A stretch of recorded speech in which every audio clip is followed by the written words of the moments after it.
What's up, team? Your boys are back in the building. Bring you guys another Cobra Kai review. Yes, sir. We talking about season 2, y'all. Epic. Y'all know who I am. I'm J3, aka the Batman, aka Red Ranger. Come about the shadows when I am needed. Tight.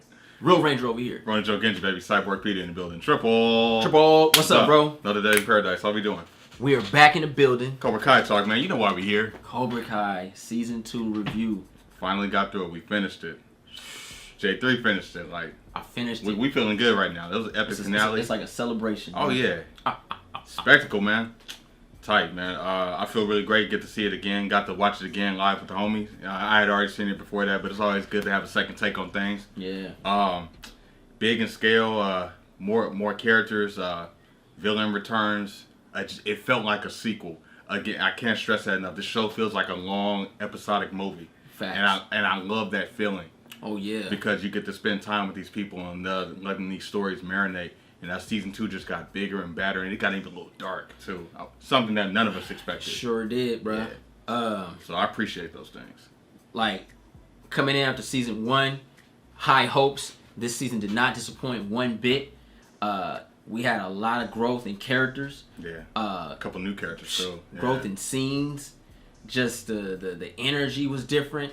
Just was a whole. I ain't gonna lie. Compared to season 1, a totally different show, but in a positive way. It's like this show is just getting better, and they haven't stopped yet. You know what I mean? And they're not showing no mercy to us.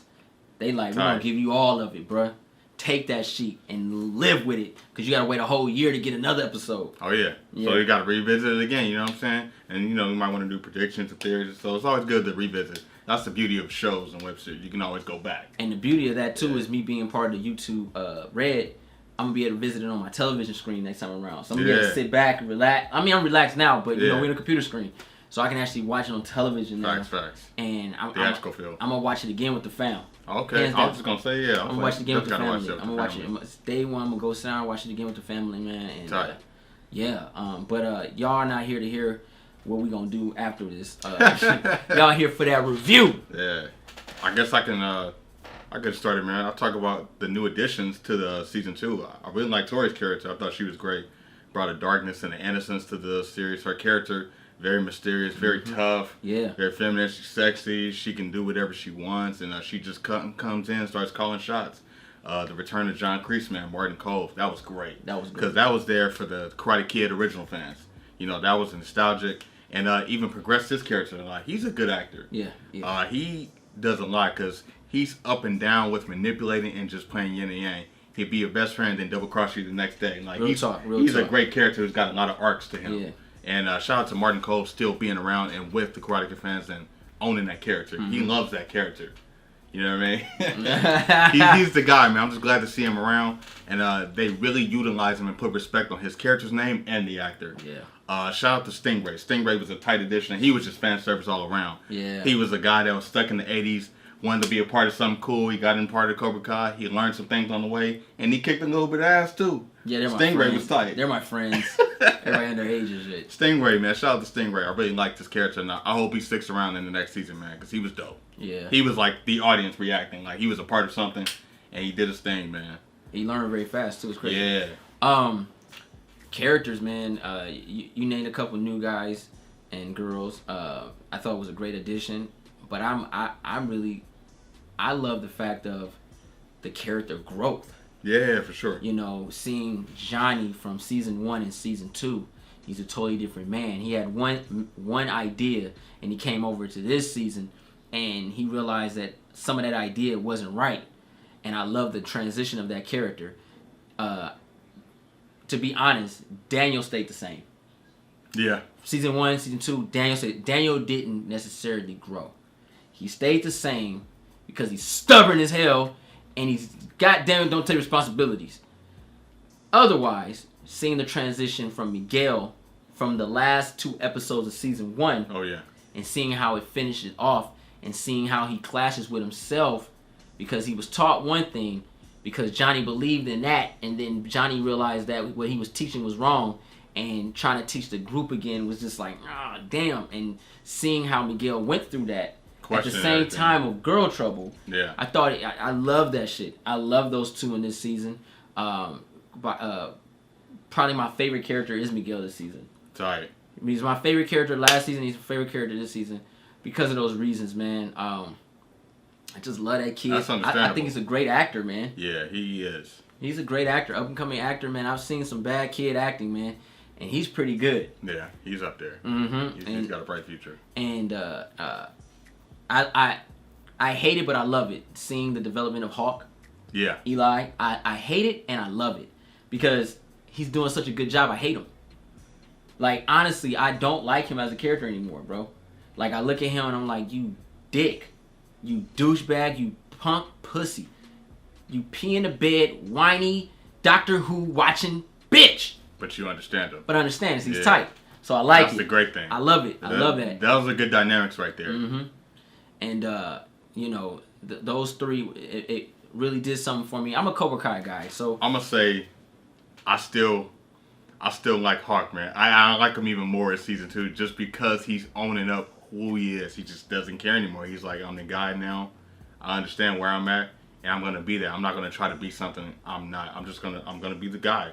But that's kind of what Dimitri said he was doing. Yeah. Like, he wasn't being the guy he is. You know, he's being someone else.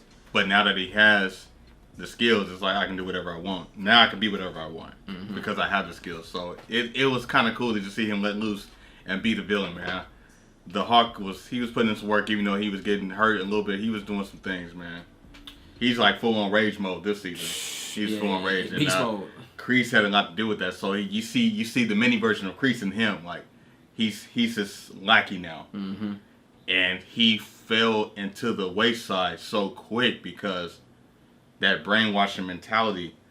He took stories and he flipped them for his benefit. Kreese doesn't always tell the full story. He'll tell someone and throw a little Cobra Kai twist on it. You know what I'm saying? Yeah. Making it look like he was the guy that made all this happen. Yeah, and that's why Dimitri had figured out, like, he's lying. He wasn't there at this time and all that shit like that. He's a smart kid, man. Yeah. I get you on Hawk because, like I said, it's a like and dislike, but he's doing a great job. Yeah. And that's kind of a trope. Those 80s movies have villains like that all the time. Yeah. Just badass for the sake of being badass. Woo! Let's break some heads, bro. Yeah. You know, all that. All right. Yeah. That fan service is real. Crazy shit. So he owned it up. Yeah, he definitely owned it up to some 80s stuff. Yeah. Seeing Johnny come up out his skin and seeing Miguel deal with, like, all that, this is a really good season, man. As far as characters go. A lot of relationship arcs, too. A lot of relationship arcs. We have some bad, some good, some ugly. But at the end of the day, we saw a lot of good. We got a chance to take a trip down memory lane multiple times this season. Oh, yeah. And I thought that was really freaking dope for the fans and the newcomers to see what the fans loved back then. Yeah. And that I thought that was really nice and very emotional at the same time. This season opened the door, I have to say, for so much to come. We see the change in everything after the tournament in training mode. Like, we got a chance to see, because usually when you watch Karate Kid or whatever, you see them train for the event and that's it. But season 1, we trained for the event. Season 2, we're still training, but not necessarily just for the event, but just to be Cobra Kai or Mr. Miyagi Dojo. Yeah. So you see so much of that. It put a different take on the Karate Kid franchise for me, because in the midst of training, there's problems, emotions, lust, love, just friends in general, and just things happen. Redemption, and they did a really good job of playing that shit out. Oh yeah. Really good writing playing that out. Didn't keep it stale one bit. I love that. Because it's tough, man, trying to, become a conditioned, trained, disciplined fighter and balance life. Yeah. Your regular personal life. So it's like give or take and one or the other. What's more important to you? You know what I mean? Like, martial arts, that's a way of living. Some people use it for show, and some people use it for conditioning and mental and spiritual growth. You know what I mean? It's different. It's got to be your life. It can't be half in and half out. So that could be stressful for teenagers.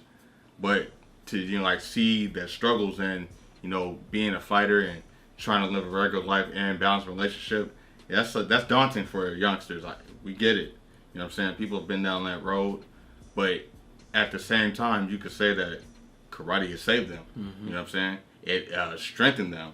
It gave them confidence. Yeah. To pursue and seek people that they wouldn't seek, before. And the beauty of that, the confidence level is, you see the confidence growth in season 1, but what happens when the confidence gets too much? You have too much confidence. Season 2. Yeah. You know what I mean? Things got a little bit little shaky in season 2 with confidence, especially with Hawk and multiple characters taking that shit to the head. Yeah. Mm-hmm. But I got a question for you, Ronan. Who was your most least favorite of this season? Probably Samantha. Yeah. Interesting. Yeah. Love her as a character though. Adorable, sweet girl, but as a character, yeah, a lot of the cons happened because of her.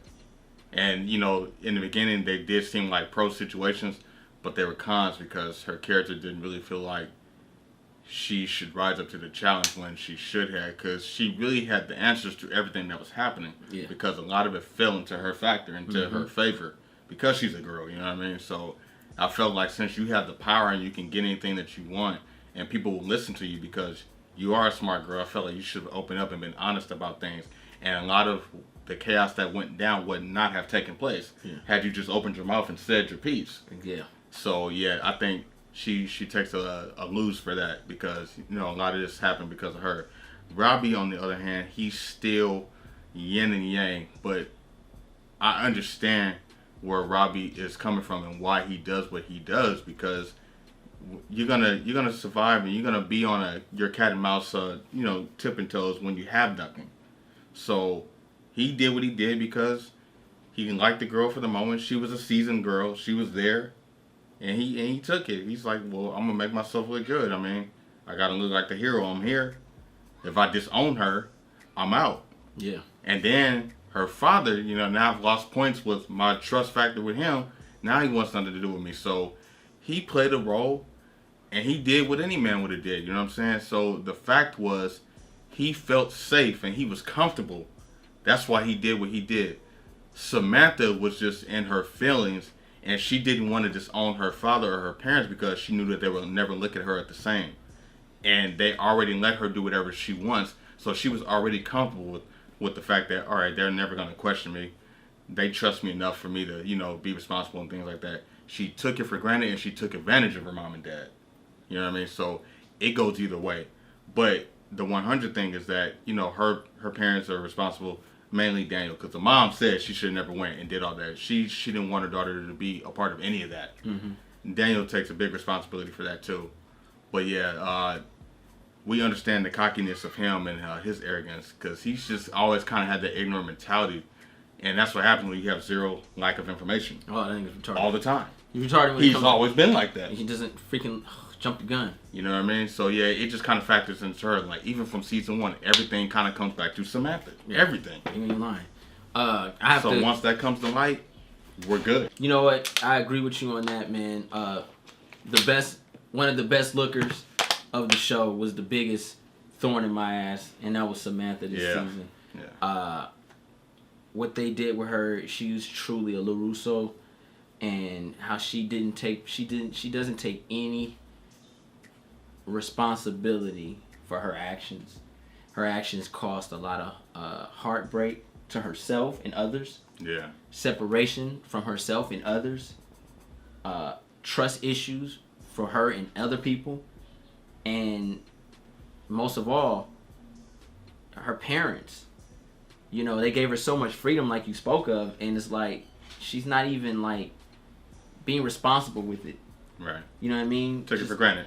Took it for granted, doing the most. She just. But I get it. It's her character. Yeah. It's Saved by the Bell on crack. I get it. I understand it. I just wish next season her character grows and she takes more responsibility. All this Miyagi training and peace and within me and no lies and all this shit, and she doesn't even listen to what she's preaching. Right. It's like you're doing the same thing over and over and over and over and over, and it's just so sickening. And then your dad, it's like when you do try to tell the truth this time, your dad debunks you. Like you lying and you're not saying the right things. It's like, come on, my nigga, stop it. You're getting on my nerves right now. Just listen. And then the mom, she she's taking initiative, but she's not.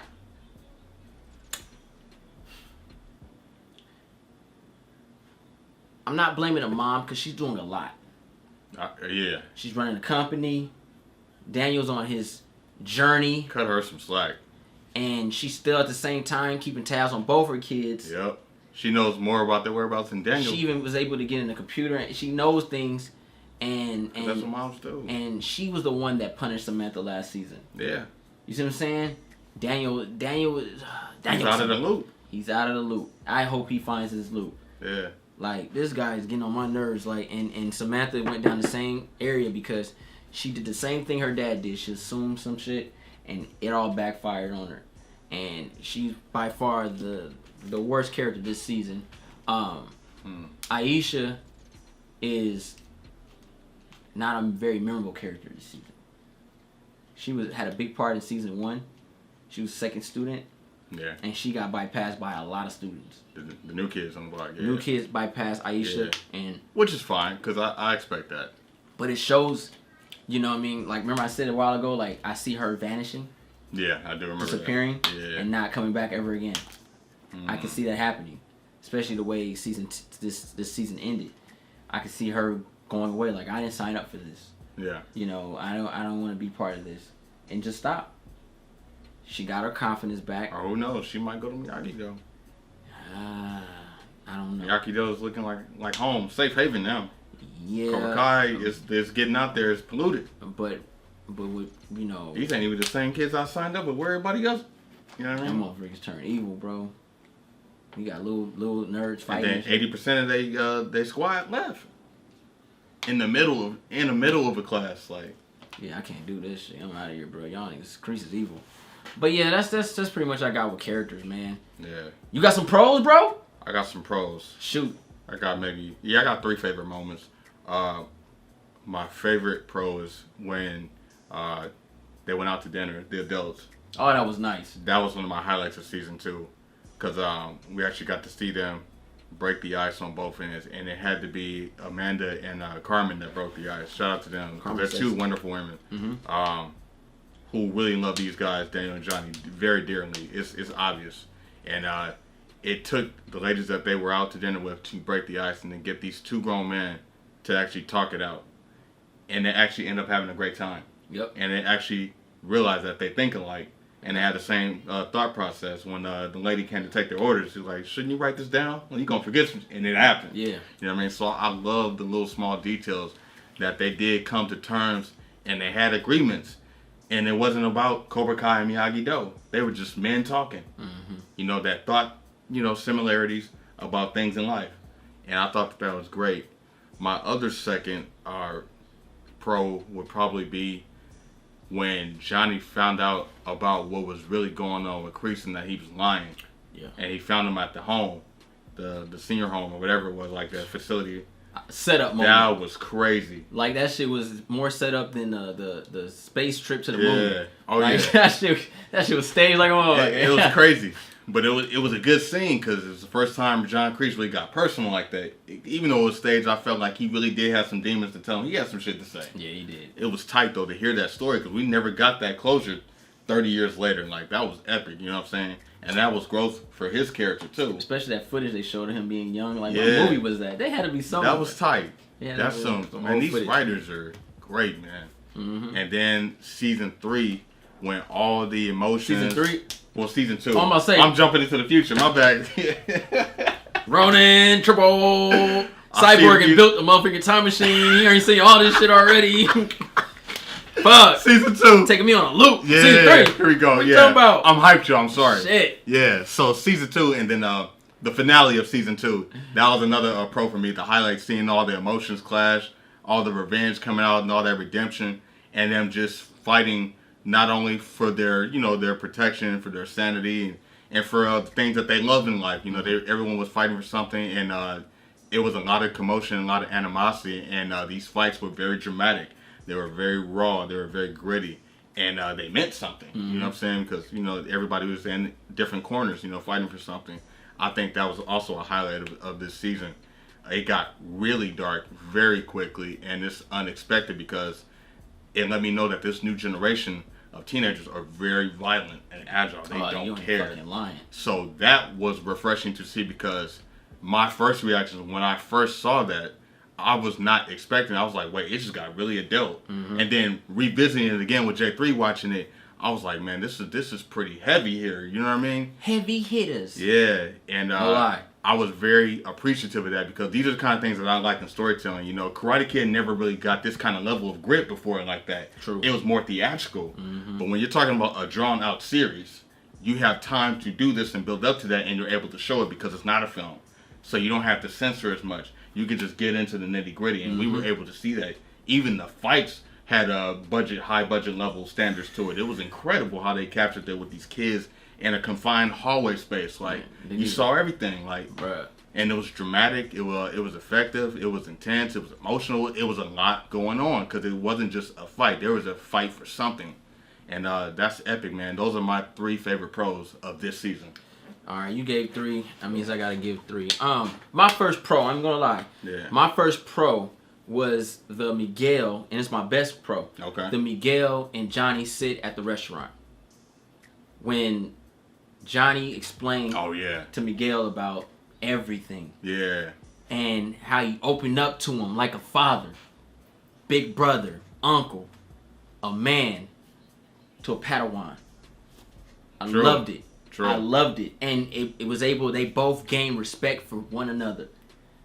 And that right there was really cool, because Miguel was struggling, like, after finding out the information about Robbie and shit like that. Like, can I trust him and stuff? And he sat down and he just told him everything. That hit me right there, man. They trust each other. They could tell each other anything. It's if like, all honesty, if I wasn't a father and I had to, I mean, I could still do that, but I wouldn't want to put my own kids through what he's going through with his son. Yeah. But, you know, when you see a man go out there and admit to his wrongs, and he finds a youth that needs someone to help, and he puts that time in there to help him the best way he knows, and they help each other grow, man. He puts them up to date. Yeah, everything. He shows them how to date. You know what I'm saying? Yeah, like, social media, he caught him up. It's really refreshing seeing that. And one of the main things about that is because we don't really see that in male figures in shows and films these days. True. We never see a man really take his wing out and show another youngster the ways, because the social world is so effed up. If a man puts his hand on somebody like this, oh, you touching on him. Yeah. You know what I'm saying? If you go, oh man, what's up, my brother? Yeah. Why you holding his hand like that? Yeah. You know what I'm saying? They forgot how to love and communicate and connect. Exactly. You can't really show emotions nowadays, and I'm glad they were able to show us that. Yeah. And it actually gave me hope, as far as, you know, there's really men out there, man, and I love that they did that. And you know, and that encountering with each other was that it honestly reminds me of Batman and Robin. Right. It reminds me of Batman and Robin. That's a like, cool analogy. It you know, not necessarily personality wise, you know, Johnny is not Bruce Wayne, but the expansion, reaching out to someone to help someone after refusing to help them. That's something Batman did. I'm not helping you, kid. You're on your own. And then go be Batman and whoop niggas' ass at night. Oh yeah. And then you find out who he is and he takes you in. You know, I love that shit. And that right there really, and it makes it even cooler. 2 different races, 2 different ethnicities. Like, it was tight, bro. Yeah. You got this Caucasian man, this Latin kid, bro. Yeah. Hitting it off, and Miguel being that how-to guy for Johnny in all kinds of situations. And you notice even the race jokes went away this season. Oh yeah. Like he understood. Even that was like raw and authentic, and it was real, because like you know, he's coming from it at a different angle. Who are the outsiders? Johnny's character was so real. Like, he said a lot of stuff that would be PC, but he was so in the past and so in the old days. He was able to bring that into 2018 and 2019 and really just understand that this is who he is, and he was out of touch with things, but he was reliving his glory days and reliving that era, because that was some of his best moments and a lot of great memories of pop culture. Yep. So I like the realism of Johnny's character. You know, William Zabka really nailed it in the role. I think he is a character and the actor that we need. Johnny Cage. Yeah, exactly. He is that characters that we need in this day and age. We needed to see a character like Johnny Lawrence in today's age. Yeah. We needed that because he is a defining definition of man and what a man is supposed to be. And, you know, he has his flaws and he has his strikes, but he still strives and he still goes and he still moves forward. Stay with that coolness. I love it, man. It's refreshing, like you said. Johnny Lawrence is the character that we need, but society's not ready for it. Honestly, I feel like he is the staple of today's drama television. He's so iconic, and what he says is so raw, but it can be hilarious at the same time. Cause it's truth. It's true. And he flips it like he says what's on his mind. His eye movement is excellent too. Like he be trying to process shit. Yeah. Like, this shit is crazy. It's mind boggling. That was my first and my favorite. My second pro of this show, I have to say it was the final season 10, just the encountering and the epicness of these youngsters in martial art, and seeing how they put on damn near if it wasn't honestly, if it wasn't on YouTube web series, it would have been in the Raid. Like, I could see these kids, like, the choreography was just beautiful. The encountering, the impacts were just phenomenal. And I can really see them putting that work in to really do something. I thought it was beautiful seeing these kids in fight mode. And I could see, like, John Creason in the corner watching. And I could see Mr. Miyagi. You know, it made it so realistic sitting there watching it. Like, you know what I mean? Like, yo, this is dope. I love this shit. Yeah. I thought that was tight, man. And my third final moment, it also was a fight scene. It was the mall. Okay, When we got down the mall. Yeah. First time encountering, you see Robbie, you see Sam team up back to back, do their yin and yang training. I thought that was freaking phenomenal. Just seeing that was really cool. Seeing a lot of eye candy, but this is good eye candy. Like, it's funny, you have eye candy. And it's just eye candy. But this eye candy stretches out to, like, it's hard to explain because when you think eye candy, you think Michael Bay explosions. True. Spectacle. Oh my God. Of course. But this spectacle is like, oh my God. But damn. Yeah. There's something about this that's more than just this. It's a spectacle level that's in dialogue, action, directing, choreography, acting. It's just like it's an all around spectacle, and I loved it. Robbie and Samantha really did a good job in that scene, man. I loved it. The Dimitri running around and Hawk trying to catch him. He has his flunkies and they're conflicting between each other. Like, I don't want to do this, and you know what I'm saying. That was really something special. You know what I mean? Those are some good moments. Yeah, that was my moment. That's tight. Ronan, what's your con? You better watch your ass. The cons, let's see. I will also say I wanted to see a little more Dimitri, man. I feel like he still is kind of in the back burner, you know, holding back when his potential's there. I felt like this should have been his season. He had a moment, but I feel like he should have been at the forefront as far as the season was. Because all the other kids got their shine. Dimitri's the only one that's still kind of holding back and is kind of on the side. So I felt like this should have been his season. That was a big con for me. What's another one? I will say, I guess, Robbie in a sense, because he's still kind of looked at as a bad guy, and I just feel like he's in a place where he has to be bad, even though he's surviving. It looks that way from the outside, but technically he's just a kid that's doing what he believes is right, because nobody's going to stay like out in the cold and not have nothing. He's doing what he can. So I felt like he's misguided and he has a misidentification stapled on him. But he's just doing what he's doing. But I feel like this was also his season to shine, and he was really on the side though because of what somebody else had did. So I thought that was a con for his character. He's a great actor too. He's doing the job. I'm just saying his character as a son. So probably those two things. If I try to find a third one, it'll probably just be a nitpick. I have to really think about that. So I don't really have anything on that. My con is easy, simple. Daniel LaRusso. Con, bruh. But in a good way. Yeah. He's stubborn. He's naive. He don't listen. He's quick to jump the gun. And everything's revolving around his DNA. This is all about your DNA, bruh. And It's all about him. He doesn't care about anybody else. And he's not taking responsibility, man. How he's just quick to disown people and you know, his family. He has a son that he just sent to camp. Bruh, are you serious? No. Like, he's not a bad dad. He's not a bad husband. But he's a bad dad and he's a bad husband. Gotcha. You know what I mean? Yeah. He does his responsibilities. He just doesn't know what's going on. He just doesn't know what's going on, and his initiative sucks. It's like, dude, come on. It's like he needs somebody. A Johnny. He needs a friend, bro. Daniel, that's his biggest problem. He doesn't have any friends. He doesn't have not one person to go to and tell him, you fucking up, bro. He ain't had a friend since that original movie. What happened to him? I think it's been gone. Yeah. Typecast. You know what I mean? But Mr. Miyagi was his friend. His Yeah. father, his mentor. He was everything, yeah. And when he lost him, he has nobody. So he has to find that guidance one day. That's But crazy. that was my con, though, man. It's crazy when you say he didn't have no friends.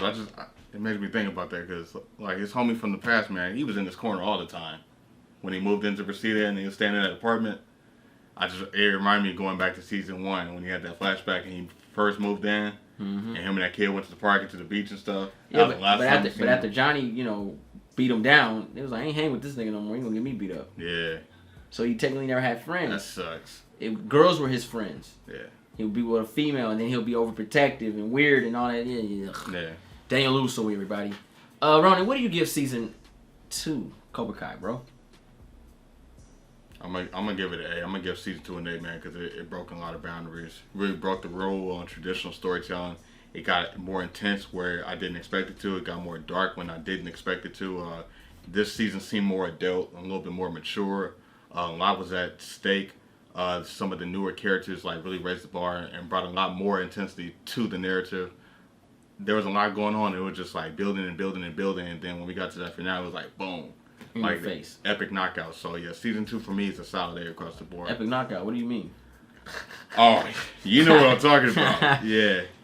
But overall, as a season, yeah, it was an epic KO, man. Like, it was a lot going on. We got a lot of fights in this season too. We got a lot of fights. A lot of good fights, epic fights. I'm gonna say by far, season 2 triumphs over season 1 because of the way it start. The way season 1 ended with a bang. Oh yeah. And we see the aftermath of that bang, and it didn't go away. I'm gonna give season 2 Cobra Kai also an A. Tight. Great show. Nah, that ain't no justice. I'm gonna give Cobra Kai season 2 an A plus. Tight. Because it's just that damn good. All right. They gave us so much in this season, man. Can't wait to season 3. Can't wait either. Look out for theory videos between me and Ronan, man. We're going to get deep into that shit. Because my ears been shut off to the scanners, so I didn't hear none of the stuff that happened at Comic-Con. Oh, man. I'm about to put my ears out and listen to what's going on at Comic-Con. Can't wait to talk more Cobra Kai with you, bro. Thanks for the recommendation. Thanks for doing these reviews with me and these reactions, bro. If you're new to the channel, push that subscribe button. Thumbs up this video, and don't forget to share Instagram, Facebook, Twitter. I'm J3. Want to joke Genji Cyborg Peter, you know what it is. And we out.